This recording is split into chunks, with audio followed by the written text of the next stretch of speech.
vais reprendre ici l'évangile et l'homélie qui n'a pas pu être bien enregistrée ce matin.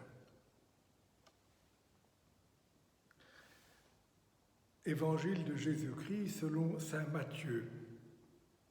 En ce temps-là, quand Jésus apprit la mort de Jean le Baptiste, il se retira et partit en barque pour un endroit désert, à l'écart.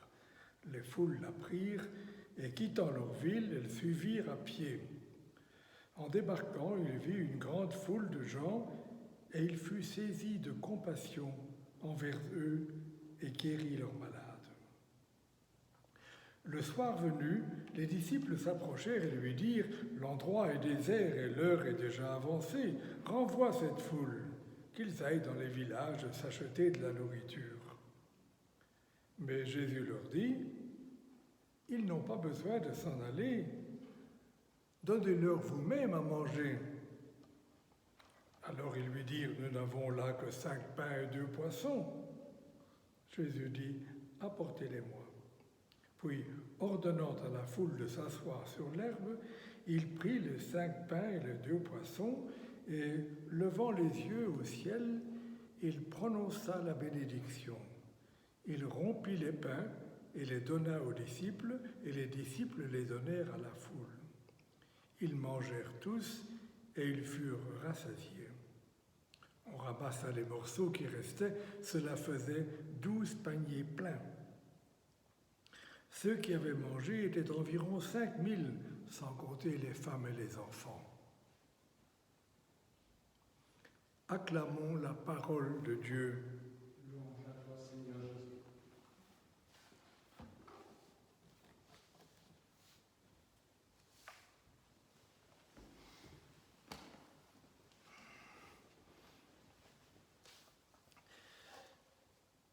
Je vais faire quelques réflexions, quelques commentaires sur cet évangile que j'ai intitulé « Partager pour pouvoir multiplier ».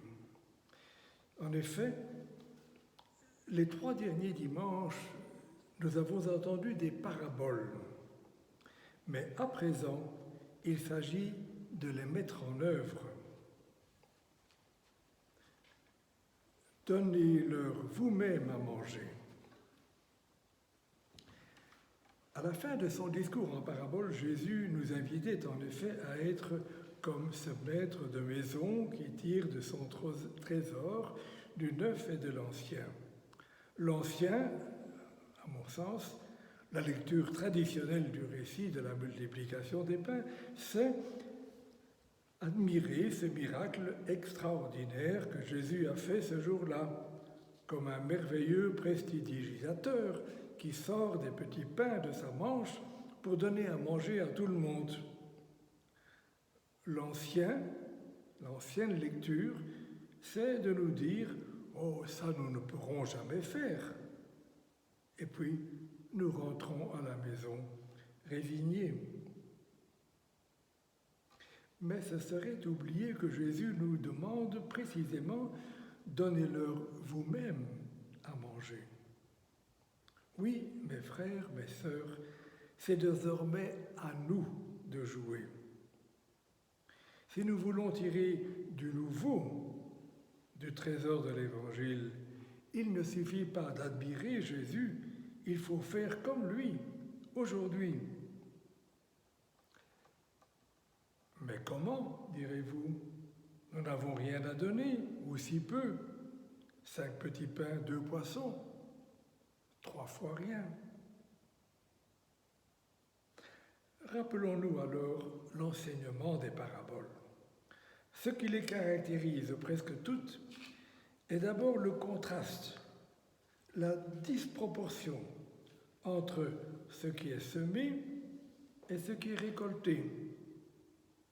Une petite graine qui devient un arbre, un peu de levain qui fait lever toute la pâte, le bon grain qui produit le centuple, un bout de terrain qui contient un trésor, une perle fine qui vaut beaucoup plus que toute ma fortune. Ces paraboles sont en effet toutes un appel à la foi pour qu'advienne le royaume. Et la foi ne consiste pas à adhérer à des vérités invérifiables, immuables ou impensables, comme dirait le père Joseph Moin, ce grand théologien jésuite qui est décédé lundi passé. Non, la foi consiste à faire confiance en la puissance de Dieu qui fera croître la petite semence que nous avons engagée. La foi consiste à nous engager personnellement dans cette œuvre de Dieu au service des humains. Même si nous n'avons pas grand-chose à donner, l'œuvre de Dieu consiste à donner de son indigence, comme la pauvre veuve dans le temple qui met 2 piécettes dans le tronc, pour accueillir ainsi le royaume. Mais le récit de la multiplication des pains nous donne encore une clé essentielle pour comprendre et pour mettre en œuvre ces paraboles. Il y est dit que Jésus fut saisi de pitié devant cette foule. Et l'évangéliste Marc précise parce qu'ils étaient comme des brebis sans berger. Pour nous engager résolument dans ce service, il nous faut être motivés par une grande compassion. La foi seule ne suffit pas, elle doit être portée par l'amour. En situant ainsi le récit de la multiplication des pains dans l'ensemble de l'enseignement de Jésus, nous pouvons bien saisir l'appel que l'Évangile nous y adresse.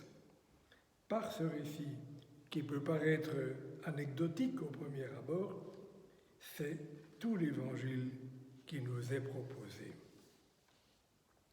Il s'agit tout simplement de partager pour multiplier.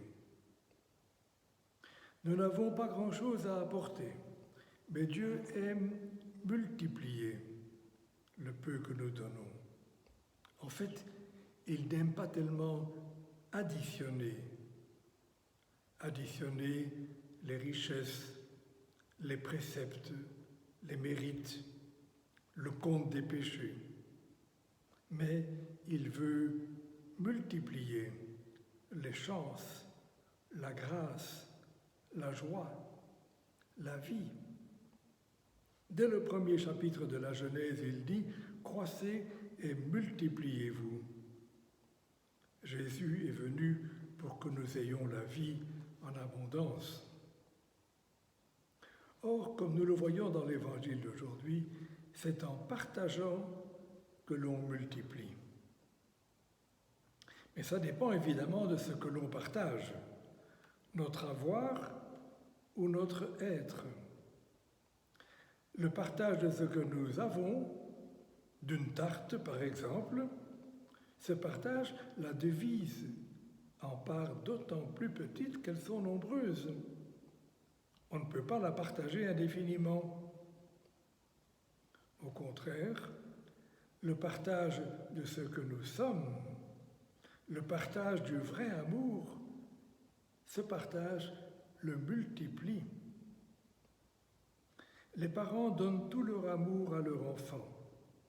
S'ils en ont 2, ils donneront aux 2 l'entièreté de leur amour. S'ils en ont 4, chacun ne recevra pas un quart, mais l'entièreté de leur amour. Le vrai amour grandit en se partageant. C'est cela que nous enseigne la multiplication des pains. Les petits pains que Jésus distribue sont l'image de son amour offert à chacun. Si donc nous aussi, nous sommes pris de compassion, même si nous n'avons pas grand-chose, ce que nous apportons peut beaucoup. Il faut donc toujours joindre cette foi à notre amour, la foi dans la puissance créatrice du peu que nous donnons de notre attention ou de notre temps ou de notre présence. C'est ce que dit saint Paul, nous avons cru dans l'amour.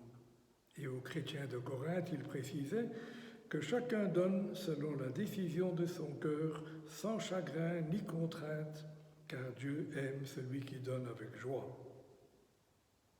Le service de ce partage, dit-il encore, ne fera pas que combler les besoins des autres, il fera aussi abonder les actions de grâce, c'est-à-dire l'Eucharistie envers Dieu. Et je conclus. Vous avez noté comment, dans son récit, l'évangéliste Matthieu décrit avec précision les gestes de Jésus, les gestes de l'Eucharistie, de la fraction du pain.